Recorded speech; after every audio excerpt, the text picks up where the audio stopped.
नमस्ते दोस्तों, आज के इस ऑनलाइन ताशिका में आप सभी का हार्दिक स्वागत है।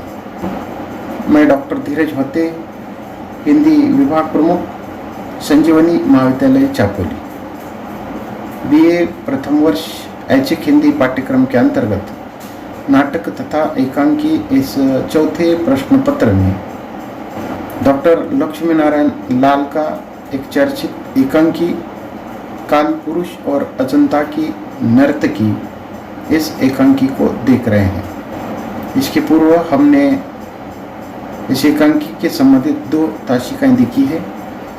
पहली ताशिका में लक्ष्मी नारायण लाल का जीवन परिचय हमने देखा है और दूसरी ताशिका के अंतर्गत काल पुरुष और अजंता की नर्तकी, उसका पहला जो दृश्य है उसकी चर्चा हमने की है। हम जानते हैं कि काल पुरुष और अजंता की नर्तकी, इसमें 2 दृश्य हैं। 5 चरित्रों के आधार पर इस एकांकी का निर्माण किया गया है। पति पत्नी के बीच के संबंध को चित्रित करते हुए छोटी मोटी बातों को लेकर अतीत की घटनाओं को याद करते हुए और उन पति पत्नियों के बीच में किस प्रकार तनाव उत्पन्न होता है उसका चित्रण करते हुए पुरुषी मानसिकता के कारण स्त्री को किस प्रकार विवश होकर पुरुष के सामने, अर्थात जिस प्रकार अजंता की नर्तकी को काल पुरुष के सामने नतशीर होकर, अर्थात दया की याचना करनी पड़ती है, उसी प्रकार की याचना इस एकांकी की चरित्र प्रभा को करनी पड़ती है। पहले दृश्य के अंतर्गत हमने देखा है कि अकाउंट ऑफिसर का कमरा, अर्थात अनूप के बंगले का एक कमरा है, उस कमरे में घटित घटना है। अनूप अपने कमरे में बैठा है, बाहर कुछ बच्चे शोर कर रहे हैं।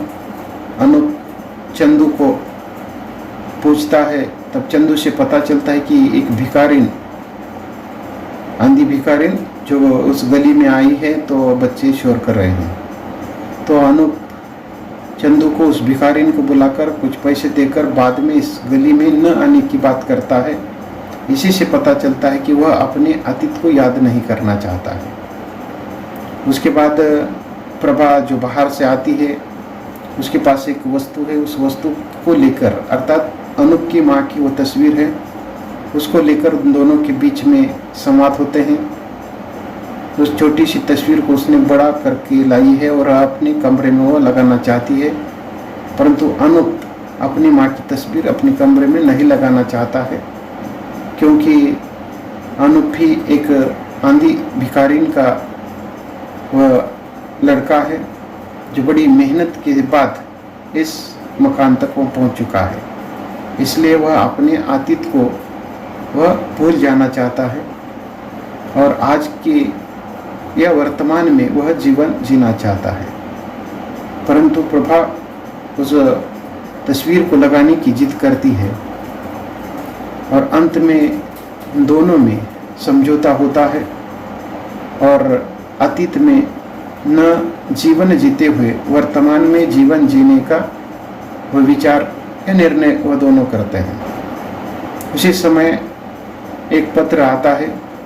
वो पत्र प्रभा के एक इंटरमीडिएट के समय के मित्र का है।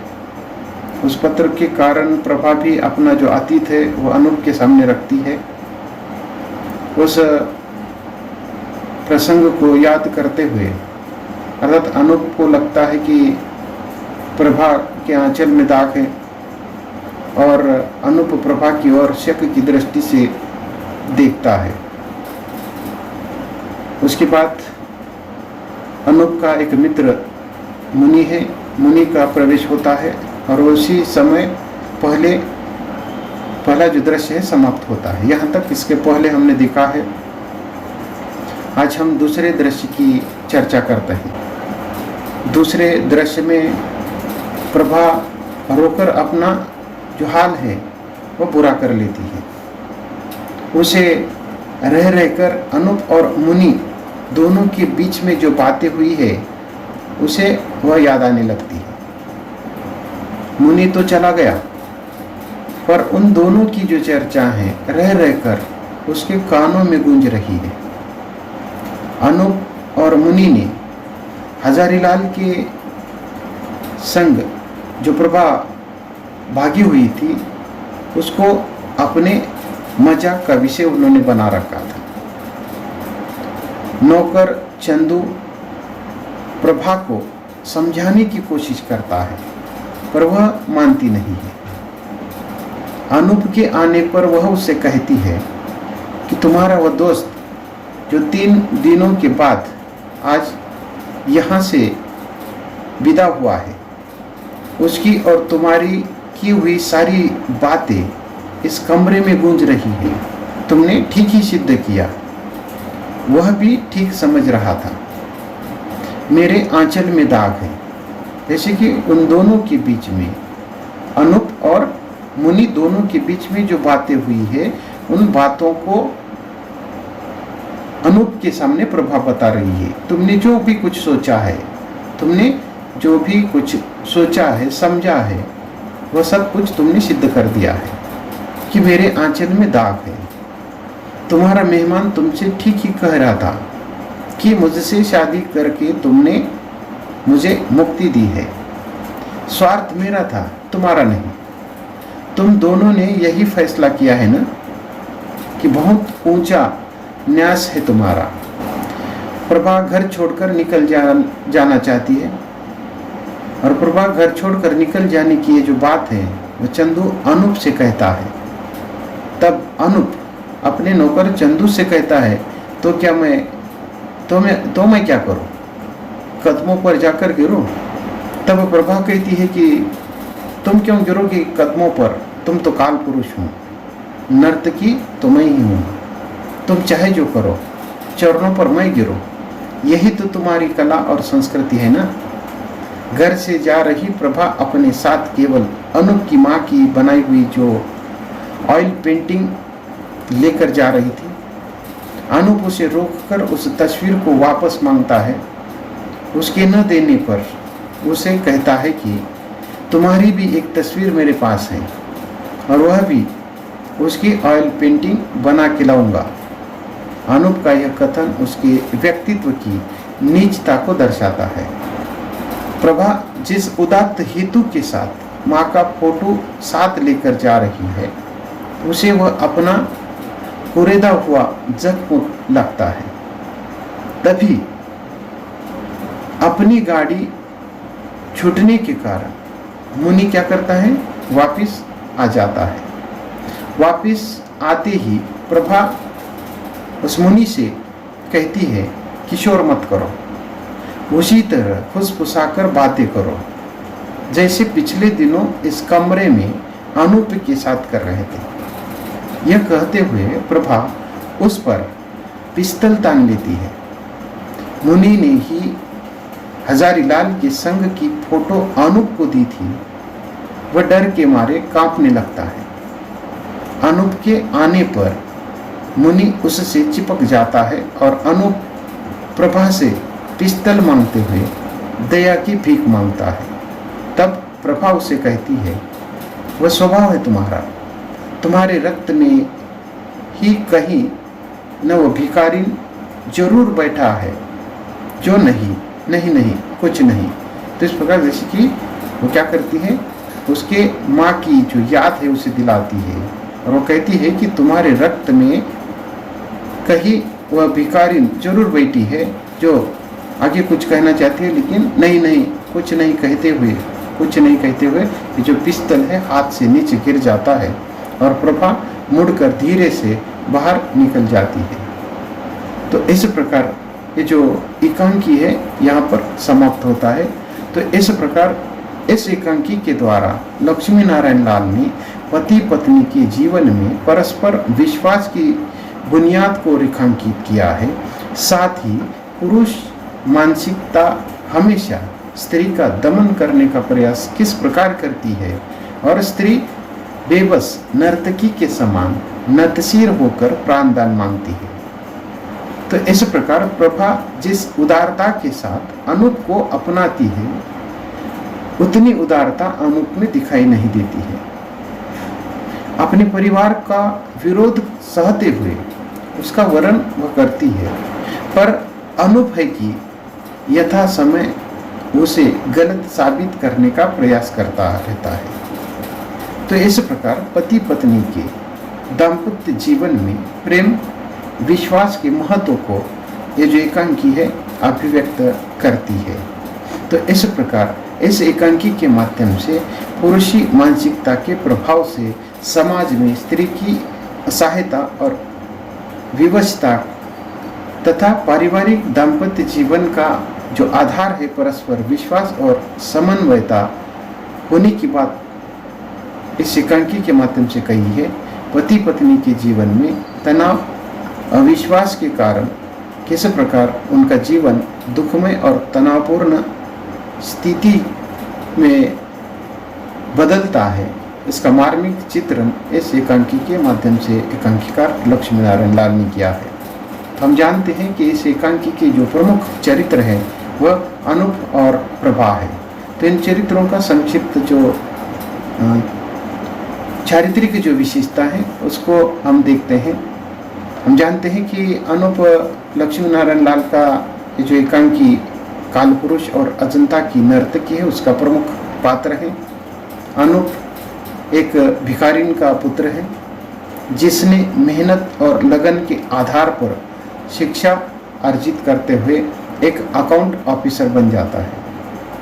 उसकी पत्नी प्रभा है, वह अपने परिवार के विरोध में जाकर अनूप से शादी करती है। उन दोनों का दाम्पत्य जीवन अच्छा चल रहा है, पर अनूप की पुरुषी मानसिकता प्रभा के अतीत को जानने का प्रयास करता है, जिसके कारण उन दोनों में तनाव उत्पन्न होता है। प्रभा अनूप के अतीत को जानकर भी वह उसे अनदेखा करती है, पर रह रहकर अनूप को लगता है कि प्रभा उसके अतीत को जिंदा रखते हुए उसके जख्मों को कुरेदना चाहती है। वास्तविक रूप में प्रभा का ऐसा विचार नहीं है। एकांकी में आए विभिन्न प्रसंगों के द्वारा अनूप अपने अतीत को तो भूलना चाहता है, पर प्रभा जब इंटरमीडिएट में थी तब वह हजारीलाल के साथ भाग गई थी। उस घटना को वह भूलने को तैयार नहीं। साथ ही अपने दोस्त मुनि के साथ इस विषय पर वह चर्चा करता है। अनूप प्रभा द्वारा लाई उसकी माँ की जो फोटो है वह अपने घर में लगाना चाहती है। उसे लगता है कि प्रभा यह सब कुछ जानबूझ कर रही है।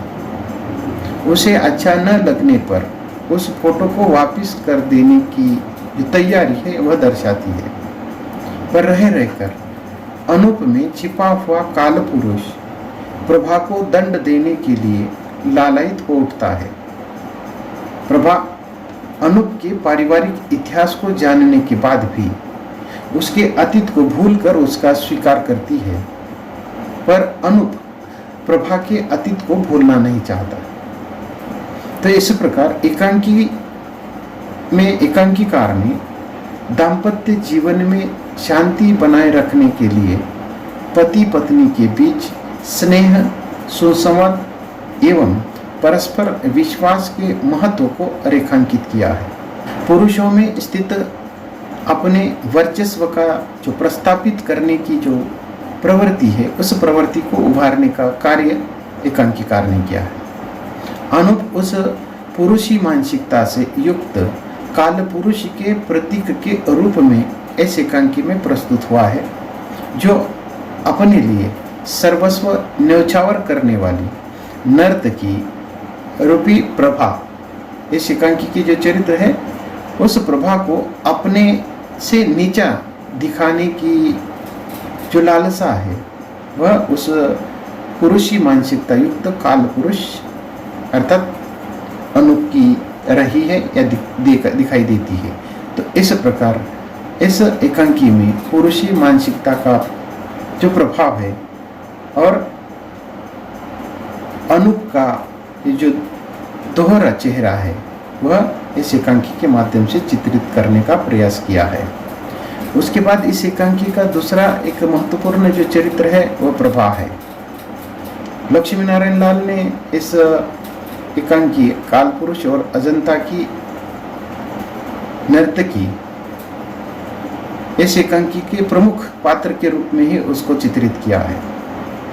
प्रभा एक सुसंस्कृत पत्नी की भूमिका को वह इस एकांकी में अदा करती है। अपने पति के प्रति उसे अपार स्नेह, श्रद्धा और विश्वास है। अपने परिवार एवं समाज के विरोध में जाकर अनूप के साथ वह विवाह करती है। हम जानते हैं कि अनूप एक भिखारिन का बेटा है। यह जानते हुए भी वह उसका वरण करती है। अनूप के अतीत को लेकर उसके मन में कोई मलाल या खेद नहीं है, बल्कि वह अनूप की माँ की तस्वीर अपने घर में लगाने के लिए उसकी ऑयल पेंटिंग बनाकर लाती है। पर प्रभा का यह व्यवहार अनूप को बुरा लगता है। ये जो प्रभा का ये जो व्यवहार है वह अपने संस्कार एवं अनूप के माँ के प्रति उसके मन में श्रद्धा को व्यक्त करता है या दर्शाता है। अनूप जब वह फोटो न लगाने के लिए अटल रहता है तब वह उसका ये जो स्वीकार करती है, उसकी बात मान जाती है। प्रभा के जीवन के एक प्रसंग ने उसे अनूप के सामने अपाहिज सा बना दिया है। ये जो प्रसंग है वह इंटरमीडिएट के समय का है। इंटरमीडिएट में पढ़ते समय हजारीलाल के साथ वो भाग गई थी, पर प्रभा ने ये जो बात है वह अनूप को बता दी थी।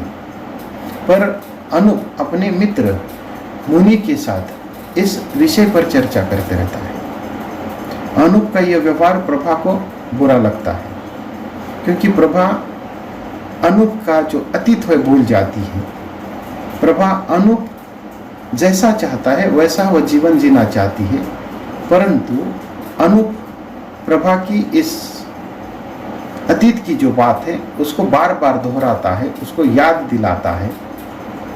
प्रभा के द्वारा अनूप की माँ की फोटो को लगाना अनूप को अपने जख्म को कुरेदने के समान लगता है और वह प्रभा को अतीत को भूलकर वर्तमान में जीने की बात करता है, पर वह खुद अपना अतीत भूलने की बात करता है और प्रभा के अतीत को वह कुरेदता रहता है।